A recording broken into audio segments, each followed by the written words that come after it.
Bonjour, une vidéo donc pour expliquer les conditions de fabrication de la croûte océanique et de la croûte continentale. L'idée c'est de comparer donc les deux modes de fabrication de ces deux types de croûtes.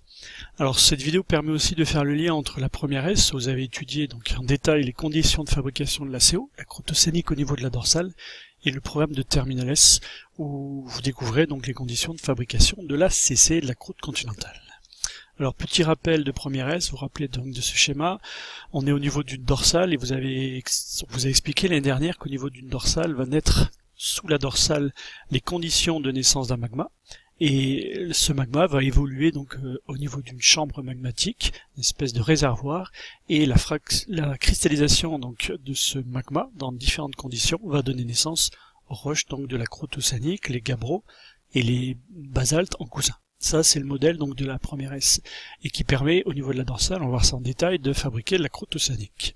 En terminale, en fait, vous découvrez que la fabrication de la croûte continentale se fait dans un contexte de subduction. Là aussi, dans ce contexte de subduction, on a justement des conditions propices à la naissance d'un magma, et ce magma, on va voir, lui aussi, par cristallisation, va être à l'origine des principales roches de la croûte continentale, ce qu'on appelle des plutons de granodiorite et des roches andésitiques rhyolites en surface. Donc l'objectif de cette vidéo, c'est de comparer à gauche les conditions de fabrication de la CO, donc qui ont lieu au niveau de la dorsale, et à droite les conditions de fabrication de la CC au niveau d'une zone de subduction. Alors, dans les deux cas, il faut qu'on comprenne déjà pourquoi on a du magma qui prend naissance à ces deux niveaux. Donc pour la dorsale, il faut se rappeler que la naissance du magma est liée à un mouvement ascendant de péridotite solide. Sous la dorsale, on a des mouvements de convection et on a ce qu'on appelle une branche ascendante qui va entraîner la péridotite, donc par mouvement de convection, vers la surface. Au niveau de la croûte continentale et de la zone de subduction, c'est différent. Là, tout va naître parce que la lithosphère océanique plonge en subduction. Donc elle subit, notamment la croûte océanique subit, on l'a vu, un métamorphisme de haute pression, basse température. Ce métamorphisme va transformer nos schistes verts en schistes bleus puis en éclogite, et cette subduction va donc provoquer une déshydratation et une libération d'eau. Alors, au niveau de la dorsale, on a vu donc cette remontée de péridotite en fait va se faire avec une baisse de pression. Le mouvement ascendant entraîne de la péridotite des profondeurs vers la surface. La température reste relativement constante. Par contre, la péridotite solide subit une baisse de pression. Et c'est cette baisse de pression qui va faciliter sa fusion partielle. Donc on va avoir ici les conditions de fusion partielle de la péridotite sous la dorsale, et donc la naissance, vers 20 km pour la dorsale, d'un jus qu'on appelle un magma, roche en fusion. Au niveau de la zone de subduction, donc, on avait vu que la lithosphère océanique en subduction libère de l'eau, et la particularité, c'est que cette eau va abaisser le point de fusion de la péridotite. Normalement, la péridotite est à cette profondeur, à cette température solide, mais en ajoutant de l'eau, ce liant va abaisser son point de fusion et faire naître un jus, un magma. Donc là aussi, en profondeur, vers 100 km de profondeur, on a la naissance d'un magma. Donc on a deux conditions différentes, mais dans les deux cas, on a la naissance d'un magma. Alors ensuite, il suffit de suivre l'évolution de ce magma. Donc ce magma étant une roche chaude fondue à plus de 1000 degrés, elle est un peu moins dense que le reste, et donc elle va spontanément s'élever vers la surface. Alors 80% de ce magma va jamais atteindre la surface, et donc va cristalliser en profondeur, et 20% va atteindre la surface. Alors si on suit le devenir de ces 20%, au niveau de la dorsale, vous vous rappelez, ces 80% de magma vont séjourner dans la chambre magmatique, et dans cette chambre magmatique, on va avoir un refroidissement lent de ce magma, et donc on va obtenir une cristallisation totale.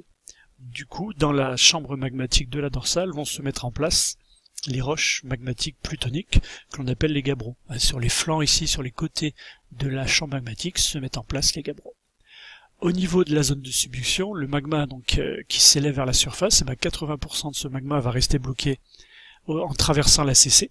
Il va jamais atteindre la surface, donc il va former, pareil, des espèces de bulles qu'on appelle des plutons de magma. Ce magma va, en refroidissant lentement, cristalliser totalement et donner naissance donc à des immenses bulles de roche qu'on appelle des plutons de granodiorite de texture grenue. Alors les 20% de magma qui restent vont subir un refroidissement différent.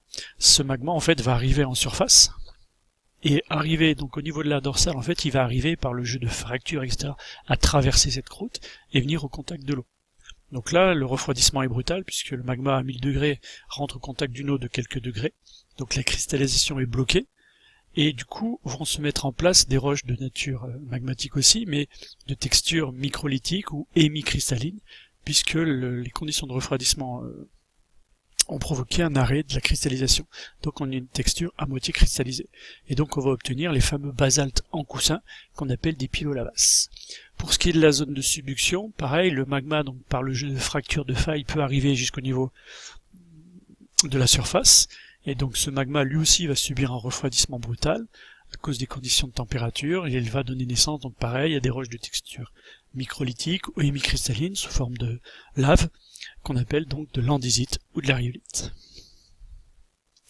Voilà, donc en fait, par ce mécanisme qu'on vient de décrire, au niveau de la dorsale, vous avez une fabrication permanente, on parle d'accrétion de roches magmatiques au niveau de la dorsale, et cette fabrication permanente, en fait, crée une jeune croûte océanique, qui justement est responsable du mécanisme de l'expansion océanique, l'agrandissement de l'océan, dont on a parlé en première S. Au niveau de la zone de subduction, là aussi, vous avez les conditions qui sont propices à la fabrication de nouveaux matériaux. Donc on a aussi une accrétion de roches magmatiques, sous forme de pluton de granodiorite, d'andésite et de rhyolite, et qui participe aussi à la fabrication de la croûte continentale. Donc vous voyez bien que dans cette comparaison, il y a des similitudes évidemment. Dans tous les cas, dans les deux cas plutôt, on a la genèse d'un magma et une évolution de ce magma sous deux formes. Une forme qui va donc donner naissance à des roches plutoniques par une cristallisation lente, et une forme donc qui va donner naissance aux roches microlithiques par une cristallisation bloquée par un refroidissement brutal.